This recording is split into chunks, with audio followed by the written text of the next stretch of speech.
They say time heals all wounds, but some hearts never stop waiting. This is the story of a dog, an ordinary stray to some, but to one man, he was everything. And when the world moved on, this dog stayed behind, guarding a memory, holding on to love long after everyone else had let go. It all began in a quiet village where life moved slow, and the bond between man and dog wasn't a tea formed with treats or toys, but through simple acts of love. A scratch behind the ear, a shared sandwich, long, peaceful walks under golden sunsets. The dog had no name on a tag, no papers, no pedigree. But none of that mattered.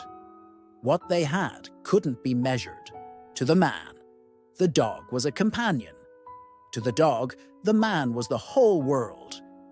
Years passed like chapters in a book, and then the final page came too soon. One morning, the man didn't rise from his bed. His heart, tired and worn, had taken its last beat in the night. The village mourned. People who knew him, some well, some just in passing, gathered to say goodbye. Flowers were placed, words were spoken.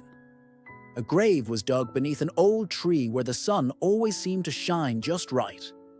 And the dog was there, quiet, watching, unmoving. When the last mourner left, when the whispers faded and the cemetery gates creaked closed, the dog stayed. At first, people thought it was just confusion. Dogs don't understand death the way we do, they said. He'll leave eventually. But he didn't. Day after day, night after night, the dog lay by that grave, curled into a ball, his head resting where the stone met the earth. Rain soaked him. Snow covered him. The scorching summer sun beat down on him. But he never left. People began to notice. Some brought him food, others a blanket. Someone even built a small wooden shelter beside the grave. Yet the dog never used it unless the weather was unbearable.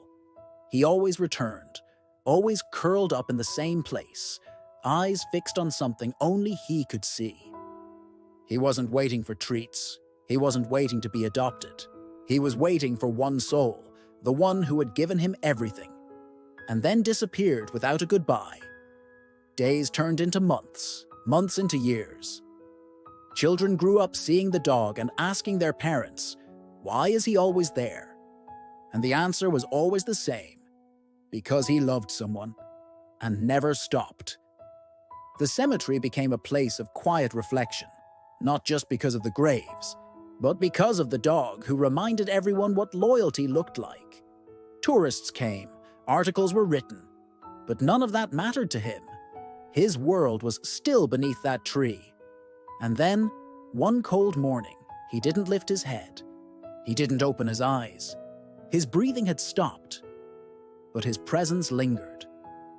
The villagers buried him next to the man, side by side, just as they had been in life. No marble statue was built, no grand ceremony held, just two graves, and a story that didn't need words to be understood. Because sometimes the most powerful kind of love is the one that asks for nothing, the kind that waits, that endures, that stays. So if you ever doubt the strength of loyalty, remember the dog who slept by a grave for years, not because he had to, but because his heart never left.